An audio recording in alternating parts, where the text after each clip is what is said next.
Good morning. Well, it's been 3 months na hindi ako nakapag-vlog. Well, ganun nga, katagal lang inabot bago ito makapag-upload ulit tayo. Yun, marami kasing ganap na nangyari. So, yun, gaya na, nilagnat ako. Um, Tapos nagkaroon pa tayo ng konting depression. Ito nga, nangayayat tayo ng todo. Well, yun nga, sabi nga nila, kahit na anong mangyari, hindi dapat tumigil sa kung ano talagang gusto. So, ito, makabalik tayo. Gawin lang natin kung ano gusto natin gawin. So, kaya na to, mag-vlog, gumawa ng mga memories, sabi nga nila. Magandang memories. And yun. And siya nga pala, nabenta ko rin yung motor ko. Gawa nga nung minsan di na rin nagagamit. Tapos parang nawawala na rin ng gana sa lahat. Kahit sa pag-rides, minsan nawala rin na tayo ng gana. Well, ngayon, ito, makabalik ulit yung mga mga gusto natin gawin. Gaya niyan. So, gagawin natin yan is bibili tayo ng motor. Yes, totoo. Bibili tayo ng bagong motor. Kaso, napakalayo ng pupunta natin para pabili ng motor. Doon pa tayo sa Malolos, Bulacan. Kasi nga, doon available na unit ng gusto natin motor. So, samahan nyo ako sa pagbabalik. Yun nga, pagbabalik ni Lolo Max. And, i-reveal natin kung ano yung bibili natin motor. Well, ito, mura lang siya compare mo sa ibang brand syempre. And yun nga,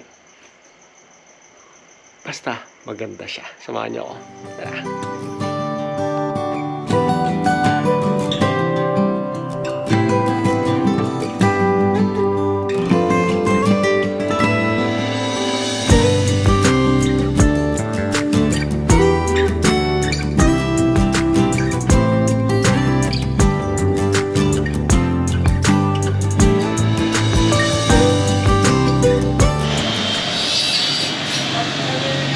Alright, so welcome to Motorstart Malolos, Bulacan. So ito yung bike na binili natin, Cafe 400. Well, actually balik lang tayo sa Cafe 400 kasi before meron na ako nito, and then yun nga binenta dati kasi nangailangan. And then ito na ulit, balik ulit tayo sa 400cc and yun. Alright, so first start.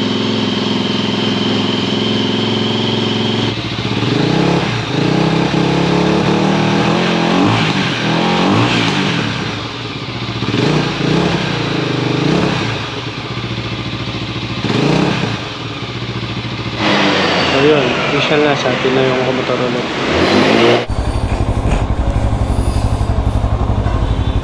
Right.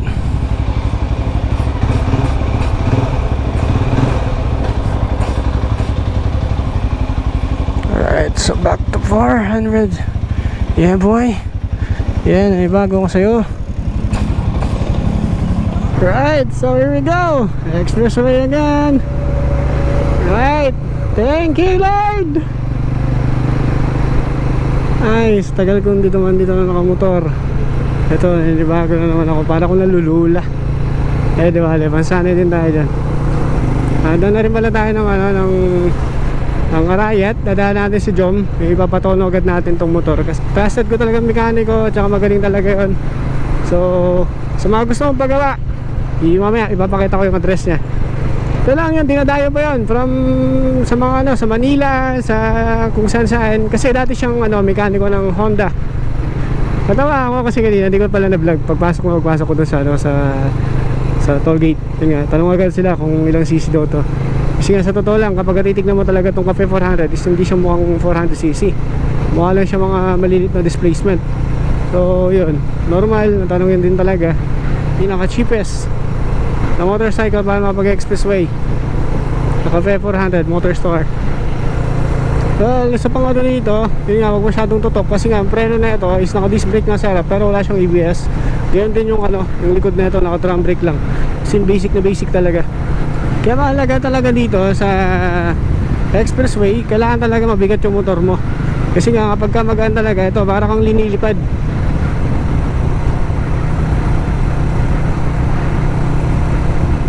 Na tayo at nagpahinga na rin tayo konti kasi sobrang init. Ay grabe, hindi pa din tayo masyadong magaling pa sa ating sakit, sa ating sifon, lagnat. Kaya yun. So yun, pinakargaan ko ng hangin kanina. Ginawa kong 28, maximum ko yung ano. Pero no, tignan ko yung magiging resulta na ito. Kasi nga kanina, medyo gumigewang tayo. So tignan natin ngayon kung medyo mas okay na or ano ba, babawas ba ng I don't know, matigas yung pagliko or dahil sa bago nga yung gulong. So let's go.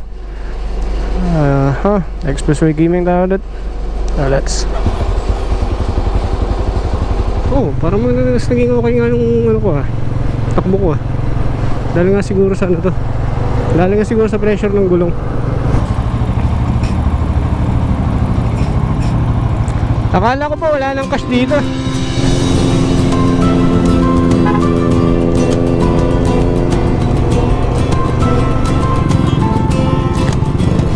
Ay.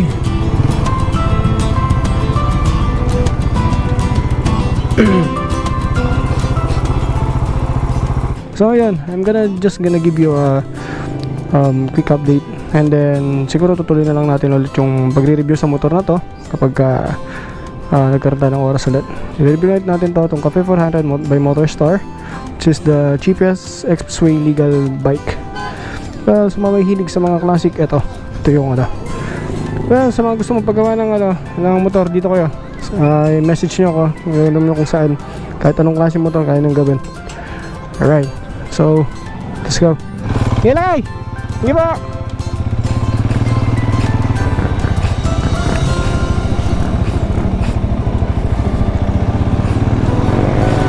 Ay, ito na naman, traffic gaming.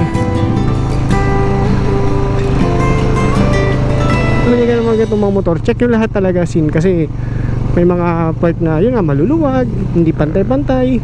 Given na yun sa mga China ano talaga, I mean yun yung mga disadvantage na. Pero sa mga T-bike tsaka ano naman, sumasabay naman sila sa mga job bike. I'll just give you an update mamaya. And ito, baybayin ko muna itong mga traffic dito. Babush.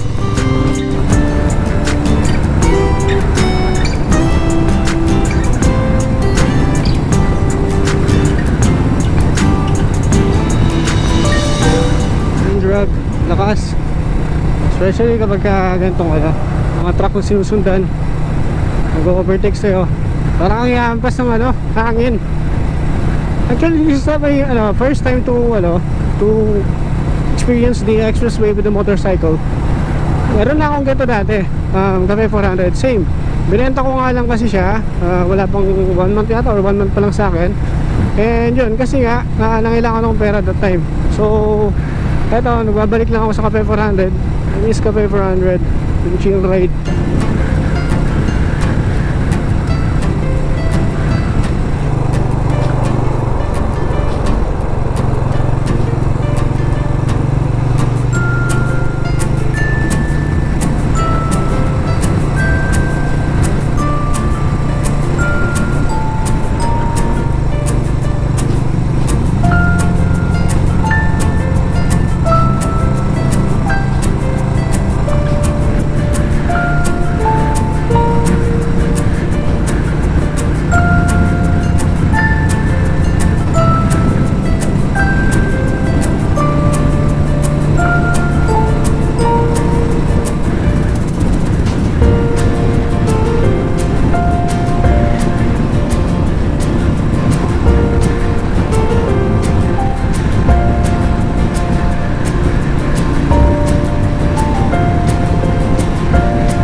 Kung bakit bawal ang 150cc dito sa expressway, dahil sa bigat pa lang tatangayin ka talaga ng hangin kapag kamagay ng mga sa motor mo. Takbo natin 80 lang tapos ganyan kabilis yung mga susunod sa'yo 100. Oo, pero yung drag naman grabe.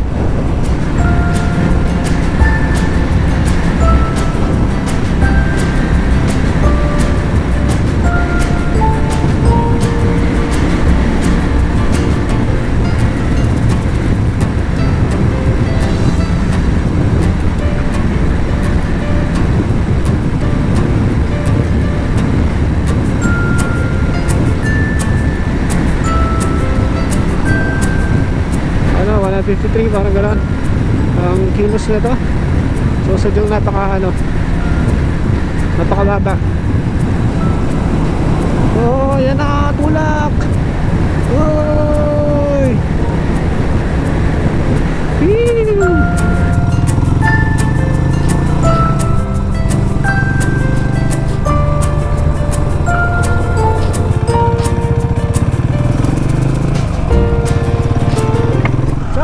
So, yun. Nakapagod na po si vlog natin. Kaya nandito tayo sa may Flex banda. So, yun. Kasi medyo gabi na rin lang. Wala na natrang may gate sa daan. Saka mahina nga itong ilaw na ito. So, see you next vlog. Natutuloy-tuloy na ako. And welcome yung aking bagong alaga. Right, wala pa siyang pangalan eh. So, pa-comment down below kung sakali kung may gusto mo yung pangalan ko rin. Right? So, see you ulit and God bless us all. Safe trip. Bye.